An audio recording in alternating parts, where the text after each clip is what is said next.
Welcome, football fans, to Front Page Transfers. I am attempting to do something different from my normal videos. Today, I'm embarking on a comprehensive exploration of the recent storm surrounding Manchester United's tumultuous handling of the Mason Greenwood situation. In less than a year since assuming office as chief executive, Richard Arnold found himself navigating a maze of conflicting interests, public outcry, and internal dissent. In this in-depth video, we delve into the intricate timeline of events, the reasoning behind Manchester United's initial decision to reintegrate Greenwood into the team, and the multifaceted factors that led to their eventual and unexpected change of mind, as well as my take on the whole saga. 1. Greenwood's arrest. Mason Greenwood's arrest in January 2022, triggered by disturbing audio and images on social media by his partner, threw the spotlight on the player's off-field behavior. The subsequent legal proceedings revealed that he was charged with attempted rape, controlling and coercive behavior, and assault occasioning actual bodily harm in October 2022. Greenwood denied all the charges.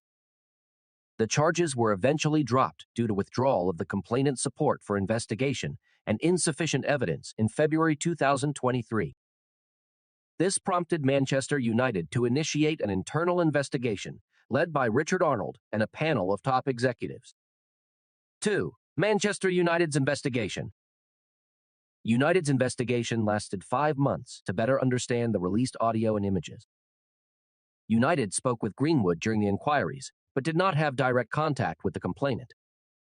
Instead, they spoke with her mother, with the knowledge of the complainant. The explanation for the audio and images received by the club has led the club to conclude that Greenwood did not physically abuse the complainant. The club also say they became satisfied that the complainant, based on conversations with her mother, had not been subjected to coercive control by Greenwood. The club say that both the complainant and her mother received the opportunity to both comment on and correct the club's factual findings, but the club says they did not choose to do so. United also concluded that they did not see grounds to terminate Greenwood's contract, a position which remains today. 3. Reintegration Plan.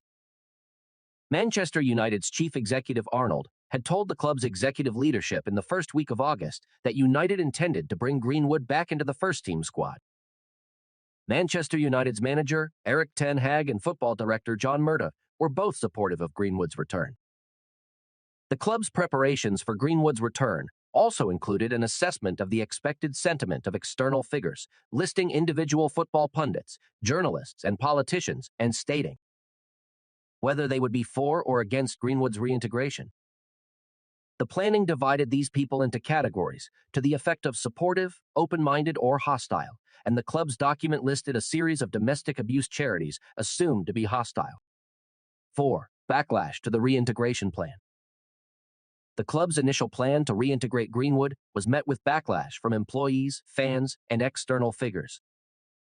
Supporters groups, including the Manchester United Supporters Trust, and public figures like television presenter Rachel Riley, voiced their concerns. The delay in announcing the decision allowed for negative sentiments to grow, and the situation became more complex due to social media campaigns and protests against Greenwood's return. In response to the outrage, the club initiated crisis meetings among senior executives to discuss the situation. Despite having multiple plans for Greenwood's reintegration, the focus shifted to potential exit strategies. The options included loaning, selling, or severing ties with the 21-year-old 1 year. Eventually, the club decided that it would work with Greenwood to help him continue his career elsewhere, and they did not anticipate him returning to the club even after a loan move. 5. My take. Manchester United were planning to bring back Mason Greenwood to the team. The only factor that stopped this was the court of public opinion. In the court of law, the case was dropped as the complainant withdrew support for the investigation and because there was insufficient evidence. It's worth noting that the complainant still has a relationship and even a child with Mason Greenwood. Manchester United's separate investigation, though limited, still did not find evidence that the player physically abused the complainant. As the player has not been proven guilty by law, he should be considered innocent. So, should he be subject to punishment based on the personal beliefs of a section of people? Is it fair for Mason Greenwood to miss out on playing for his boyhood club because a section of people believe something happened that has not been proven? The reversal of Manchester United's decision is celebrated as a win for women. However, is it really a win for women when the woman in question withdrew the complaint and is in an ongoing relationship with Mason Greenwood? Let's assume that Mason Greenwood is indeed guilty for the crimes he was accused of.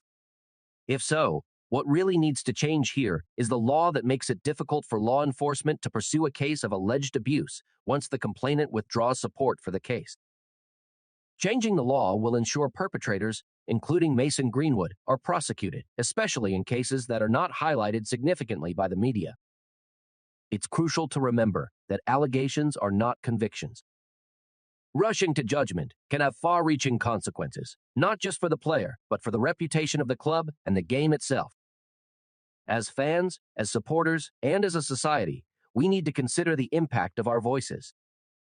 We have the power to hold clubs accountable, but we also need to be cautious about prematurely deciding a player's fate. Benjamin Mendy is a recent example of a player whose career was derailed by an accusation that has not been proven. As for Mason Greenwood, his journey forward remains uncertain, caught in the crossfire of opinions and controversies.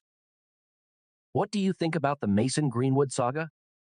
Was Manchester United acting justly to Mason Greenwood by continuing to keep him away from the club? Please let us know in the comments section below. Thank you for watching today's video. If you enjoyed it, do not forget to like, share, subscribe, and hit that bell icon for more exciting football transfer updates. Until next time, take care and keep supporting the beautiful game.